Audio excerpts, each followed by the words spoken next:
ನಮಸ್ಕಾರ, ನಾನು ಶ್ರೀವತ್ಸ, ರಂಗಕರ್ಮಿ, ಪತ್ರಕರ್ತ. ಸ್ನೇಹಿತರೆ, ಸ್ವತಂತ್ರ ಭಾರತದ ಇತಿಹಾಸದಲ್ಲೇ ಇವತ್ತು ಮಹತ್ವದ ದಿನ. ಬ್ರಿಟಿಷರಿಂದೇನೋ ನಾವು ಸ್ವಾತಂತ್ರ್ಯ ಪಡೆದ್ವಿ, ಆದರೆ ಬ್ರಿಟಿಷರ ಕಾಲದಲ್ಲಿ ಸಿದ್ಧವಾಗಿದ್ದ ಅಪರಾಧ ಕಾನೂನುಗಳನ್ನೇ ನಾವು ಯಥಾವತ್ತಾಗಿ ಪಾಲಿಸ್ತಾ ಬಂದ್ಬಿಟ್ವಿ. ಆದರೆ ನರೇಂದ್ರ ಮೋದಿ ಸರ್ಕಾರ Indian penal code, criminal procedure code, Indian evidence act ಇವುಗಳನ್ನು ಸಂಪೂರ್ಣವಾಗಿ ಜನಸ್ನೇಹಿಯನ್ನಾಗಿ ಬದಲಾಯಿಸಿದೆ. ಈ ಕಾನೂನುಗಳನ್ನು ಯಾಕೆ ಬದಲಾಯಿಸಬೇಕಾಯಿತು ಗೊತ್ತಾ?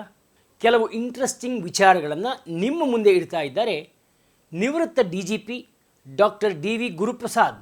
ಇವತ್ತು ಜುಲೈ 1, 2024ರಿಂದ ಭಾರತದ ಕ್ರಿಮಿನಲ್ ಕಾನೂನು ವ್ಯವಸ್ಥೆಯಲ್ಲಿ ಒಂದು ಮಹತ್ವದ ಬದಲಾವಣೆಯಾಗಿದೆ. ಇಲ್ಲಿಯವರೆಗೆ ನಾವು ಉಪಯೋಗ ಮಾಡುತ್ತಿದ್ದ 3 ಪ್ರಮುಖ ಕ್ರಿಮಿನಲ್ ಕಾನೂನುಗಳು, ಇವು ಭಾರತದ ಕ್ರಿಮಿನಲ್ ವ್ಯವಸ್ಥೆಯ ತಡಿಪಾಯ ಎಂದಲೇ ಹೇಳಬಹುದು. ಇವು ಭಾರತ ನ್ಯಾಯ ಸಂಹಿತೆ ಅಂದರೆ Indian penal code, criminal procedure code ಮತ್ತು ಎವಿಡೆನ್ಸ್ ಆಕ್ಟ್ ಎಂದು ಇದ್ದಂತಹ 3 ಕಾನೂನುಗಳು ಬದಲಾಗಿ ಹೊಸ ಕಾನೂನುಗಳು ಬಂದಿವೆ. ಅವುಗಳ ಹೆಸರುಗಳು ಭಾರತೀಯ ನ್ಯಾಯ ಸಂಹಿತೆ, ಭಾರತೀಯ ನಾಗರಿಕ ಸುರಕ್ಷಾ ಸಂಹಿತೆ ಹಾಗೂ ಭಾರತೀಯ ಸಾಕ್ಷ್ಯ ಅಧಿನಿಯಮ. ಈ 3 ಕಾನೂನುಗಳಲ್ಲಿ 2 ಕಾನೂನುಗಳು ಸುಮಾರು 150ಕ್ಕೂ ಹೆಚ್ಚು ವರ್ಷ ಹಳೆಯದಾಗಿದ್ದವು ಹಾಗೂ ಒಂದು ಕಾನೂನು ಅಂದರೆ ಕ್ರಿಮಿನಲ್ ಪ್ರೊಸೀಜರ್ ಕೋಡ್ 1974ರಲ್ಲಿ ಬದಲಾವಣೆಯಾಗಿತ್ತು. ಹಾಗಾಗಿ ಅದು ಸಹಿತ 50 ವರ್ಷ ಹಳೆಯದು. ಈ ಹಳೆಯ ಕಾನೂನುಗಳನ್ನು ಈಗಿನ ಪರಿಸ್ಥಿತಿಗೆ ಅನುಗುಣವಾಗಿ ಬದಲಾವಣೆಗೊಳಿಸಬೇಕು. ಏಕೆಂದರೆ ಹೊಸದಾಗಿ ಅಪರಾಧಗಳು ನಡೆಯುತ್ತಿವೆ, ತಂತ್ರಜ್ಞಾನವು ಮುಂದುವರೆದಿದೆ. ತಂತ್ರಜ್ಞಾನವನ್ನು ಉಪಯೋಗ ಮಾಡಿಕೊಂಡು ಅಪರಾಧಿಗಳು ಬೇರೆ ಬೇರೆ ರೀತಿಯ ಅಪರಾಧಗಳನ್ನು ಮಾಡುತ್ತಿದ್ದಾರೆ. ಅಪರಾಧಗಳನ್ನು ಪತ್ತೆ ಮಾಡುವಲ್ಲಿ ಹೊಸದಾದ ತಾಂತ್ರಿಕತೆ ಬಂದಿದೆ. ಇವೆಲ್ಲವನ್ನೂ ಅಳವಡಿಸಿಕೊಳ್ಳಬೇಕು ಎನ್ನುವ ಉದ್ದೇಶದಿಂದ ಈ ಕಾನೂನನ್ನು ಮಾಡಲಾಗಿದೆ. ಏಕೆಂದರೆ ಹಿಂದೆ ಇದ್ದ ಕಾನೂನುಗಳು ಬ್ರಿಟಿಷ್ ನ್ಯಾಯ ವ್ಯವಸ್ಥೆಗೆ ಅನುಗುಣವಾಗಿ ಇದ್ದಂತಹ ಕಾನೂನುಗಳು. ಇದರಲ್ಲಿ ಸ್ವತಂತ್ರ ಭಾರತದ ಭಾರತೀಯರ ಆಶೋತ್ತರಗಳಿಗೆ ಅನುಗುಣವಾದ ಕಾನೂನುಗಳು ಇರಲಿಲ್ಲ. ಇವು ಬ್ರಿಟಿಷರು ಭಾರತದ ಮೇಲೆ ದಮನಕಾರಿ ನೀತಿಯನ್ನು ಅನುಸರಿಸುತ್ತಿದ್ದ ಫಲವಾಗಿ ಕಾನೂನುಗಳು ಒಂದು ಡೆಮಾಕ್ರಸಿ, ಜನರ ಆಶೋತ್ತರಗಳಿಗೆ ತಕ್ಕದಾದ ಕಾನೂನುಗಳು ಆಗಿರಲಿಲ್ಲ. ಹೀಗಾಗಿ ಇವನ್ನು ಬದಲಾಯಿಸಬೇಕಾಯಿತು. ಕಾನೂನುಗಳು ಇವತ್ತಿನಿಂದ ಜಾರಿ ಬಂದಿದೆ. ಈ ಕಾನೂನುಗಳಲ್ಲಿ ಮುಖ್ಯವಾಗಿ ಆಗಿರುವ ಬದಲಾವಣೆಗಳೇನೆಂದರೆ ವೈಜ್ಞಾನಿಕ ಆವಿಷ್ಕಾರಗಳು ಮತ್ತು ಮುಂದುವರಿದ ತಂತ್ರಜ್ಞಾನವನ್ನು ಕಾನೂನಿನ ವ್ಯವಸ್ಥೆಯಲ್ಲಿ, ನ್ಯಾಯಾಂಗ ವ್ಯವಸ್ಥೆಯಲ್ಲಿ ರೂಢಿಸಿಕೊಳ್ಳುವುದು. ಯಾವುದೇ ವ್ಯಕ್ತಿಗೆ ನ್ಯಾಯ ಬೇಗ ಸಿಗಬೇಕು ಅಂದರೆ ಹಳೆ ಕಾನೂನುಗಳಲ್ಲಿ ಕೋರ್ಟ್ ಕಟಕಟೆಯಲ್ಲಿ ನಿಂತು ಹೇಳುವ ಸಾಕ್ಷಿಗಳೇ ಪ್ರಮುಖ ದಾಖಲೆಗಳಾಗಿದ್ವು. ಆದರೆ ಬದಲಾದ ಕಾಲಘಟ್ಟದಲ್ಲಿ ಎಲೆಕ್ಟ್ರಾನಿಕ್ ಸಾಕ್ಷಿಗಳು ಕೂಡ ಪ್ರಾಮುಖ್ಯತೆ ಪಡಿತಾ ಇವೆ. ಹೊಸ ಕಾನೂನುಗಳು ಇಂಥ ಹೊಸ ತಂತ್ರಜ್ಞಾನಗಳಿಗೆ ಅವಕಾಶ ಕಲ್ಪಿಸಿರೋದು ಪ್ರಮುಖವಾಗಿವೆ. ಟೆರರಿಸಂ ಬಗ್ಗೆ ಹೊಸ ವ್ಯಾಖ್ಯಾನ ಸೇರಿಸಿರೋದು ದೇಶದ ಸಮಗ್ರತೆಯ ದೃಷ್ಟಿಯಿಂದ ಬಹಳ ಒಳ್ಳೆಯದು.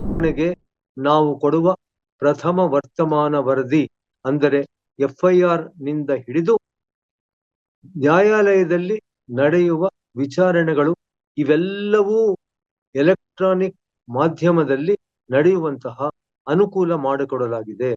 ಹೀಗಾಗಿ ನಾವು ಒಂದು ಅಪರಾಧದ ಬಗ್ಗೆ ದೂರನ್ನು ಮನೆಯಲ್ಲಿ ಕುಳಿತುಕೊಂಡೇ ಇಮೇಲ್ ಮೂಲಕ ಪೊಲೀಸ್ ಠಾಣೆಗೆ ಕಳಿಸುವಂತಹ ಸುಗಮವಾದ ವ್ಯವಸ್ಥೆಯನ್ನು ಮಾಡಿಕೊಡಲಾಗಿದೆ.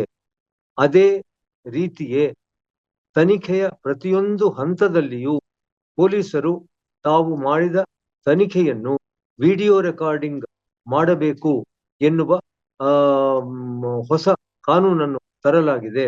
ಹೀಗಾಗಿ ಪೊಲೀಸರ ತನಿಖೆಯಲ್ಲಿ ಹೆಚ್ಚಿನ ಪಾರದರ್ಶಕತೆ ಮೂಡುತ್ತದೆ. ಅಲ್ಲದೆ ಪೊಲೀಸರು ಪ್ರತಿಯೊಂದು ಅಪರಾಧ ಸ್ಥಳವನ್ನು ನೋಡಲು ಹೋಗುವಾಗಲೂ ಅಪರಾಧ ಸ್ಥಳಕ್ಕೆ ಒಬ್ಬ ವಿಧಿವಿಜ್ಞಾನ ತಂತ್ರಜ್ಞಾನಿಯನ್ನು ಜೊತೆಯಲ್ಲಿ ಕರೆದುಕೊಂಡು ಹೋಗಬೇಕು. ಇವರು ಅಲ್ಲಿ ಸಿಗುವಂತಹ ಬೆರಳಚ್ಚುಗಳು, ಎಲ್ಲ ರೀತಿಯ ವೈಜ್ಞಾನಿಕ ಎವಿಡೆನ್ಸ್, ಸಾಕ್ಷ್ಯಗಳನ್ನು ಅವರು ಸಂಗ್ರಹಿಸುವುದರಲ್ಲಿ ಇದು ಸಹಕಾರಿಯಾಗುತ್ತದೆ. ಹೊಸ ಕಾನೂನಿನಲ್ಲಿ ಹಿರಿಯ ನಾಗರಿಕರಿಗೆ, ಅಬಲೆಯರಿಗೆ, ಮಹಿಳೆಯರಿಗೆ ಹಲವಾರು ವಿನಾಯಿತಿಗಳನ್ನು ಕೊಡಲಾಗಿದೆ. ಹಿರಿಯರು ಮತ್ತು ಮಹಿಳೆಯರ ವಿಚಾರಣೆಯನ್ನು ಆದಷ್ಟು ಮಟ್ಟಿಗೆ ಅವರ ಮನೆಯಲ್ಲೇ ಮಾಡಬೇಕು ಎನ್ನುವ ಹೊಸ ಕಾನೂನು ಬಂದಿದೆ. ಇದಲ್ಲದೆ ಹಿರಿಯ ನಾಗರಿಕರು ಮತ್ತು ಮಹಿಳೆಯರು ಒಂದು ಪ್ರಕರಣದ ಆರೋಪಿಗಳಾದರೆ ಅವರನ್ನು ಕೂಡಲೇ ಬಂಧಿಸುವ ಹಾಗಿಲ್ಲ ಎನ್ನುವ ವ್ಯವಸ್ಥೆಯು ಈಗ ಬಂದಿದೆ.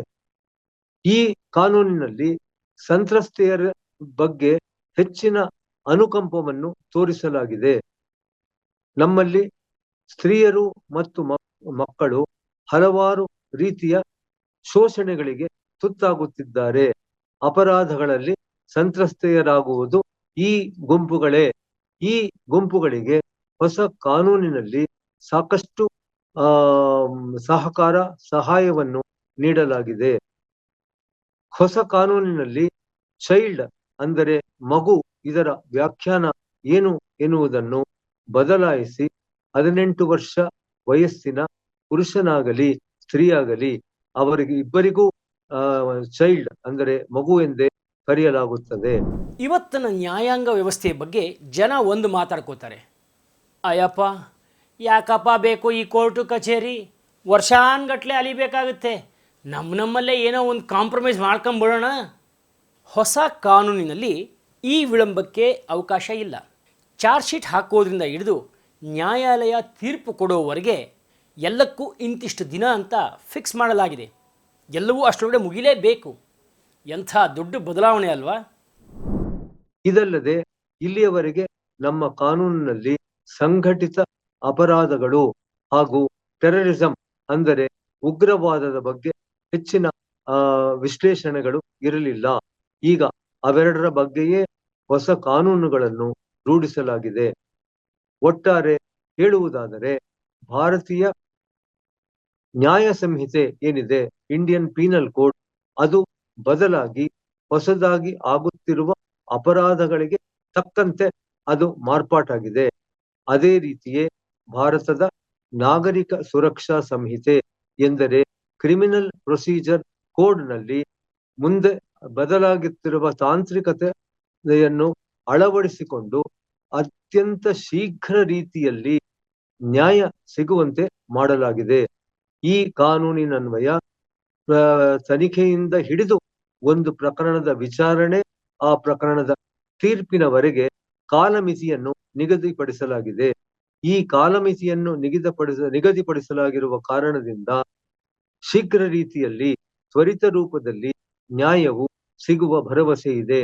ಈಗಿನಂತೆ ವರ್ಷಾನುಗಟ್ಟಲೆ ಪ್ರಕರಣಗಳು ನ್ಯಾಯಾಲಯದಲ್ಲಿ ಅಥವಾ ಪೊಲೀಸ್ ಠಾಣೆಗಳಲ್ಲಿ ಕೊಳೆಯುವ ಹಾಗೆ ಇಲ್ಲ. ಎಲ್ಲ ಪ್ರಕರಣಗಳು ಶೀಘ್ರದಲ್ಲೇ ಇತ್ಯರ್ಥವನ್ನು ಪಡೆಯುತ್ತದೆ.